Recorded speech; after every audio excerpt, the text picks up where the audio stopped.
Assalamu alaikum. Today I am going to recite Surah Nahl ayah number 14 and 15 with meaning.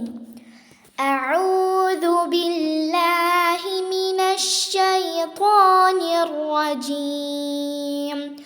ശപിക്കപ്പെട്ട പിശാചിൽ നിന്ന് ഞാൻ അല്ലാഹുവിനോട് അഭയം തേടുന്നു. ബിസ്മില്ലാഹിർ റഹ്മാനിർ റഹീം. പരമകാരുണികനും കരുണാനിധിയുമായ അല്ലാഹുവിൻ്റെ നാമത്തിൽ.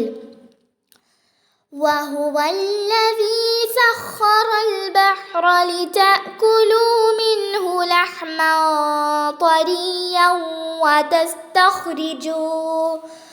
وتستخرجوا منه حلية تلبسونها وترى الفلك مواخر فيه ولتبتغوا من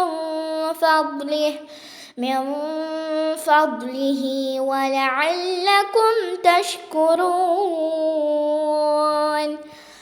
അവൻ തന്നെയാണ് സമുദ്രത്തെ വിധേയമാക്കിയവനും അതിൽ നിന്നും നിങ്ങൾക്ക് പുതിയ മാംസം തിന്നുവാനും നിങ്ങൾ ധരിക്കാറുള്ള ആഭരണ പദാർത്ഥങ്ങൾ അതിൽ നിന്ന് പുറത്തെടുക്കുവാനും വേണ്ടി.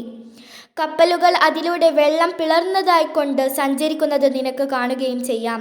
അവൻ്റെ അനുഗ്രഹത്തിൽ നിന്ന് നിങ്ങൾ തേടിയെടുക്കുവാൻ വേണ്ടിയും നിങ്ങൾ നന്ദി കാണിക്കുവാൻ വേണ്ടിയും കൂടിയാണത്. وَأَلْقَى فِي الْأَرْضِ رَوَاسِيَ أَن تَمِيدَ بِكُمْ وَأَنْهَارًا وَسُبُلًا لَعَلَّكُمْ تَهْتَدُونَ. ഭൂമി നിങ്ങളെയും കൊണ്ട് ചെരിഞ്ഞു പോകുമെന്നതിനാൽ അതിൽ അവൻ ഉറച്ചു നിൽക്കുന്ന മലകളെ സ്ഥാപിക്കുകയും ചെയ്തിരിക്കുന്നു. നദികളെയും വഴികളെയും ഏർപ്പെടുത്തിയിരിക്കുന്നു നിങ്ങൾ ഉദ്ദിഷ്ട സ്ഥാനങ്ങളിലേക്ക് മാർഗം പ്രാപിക്കുവാൻ വേണ്ടി.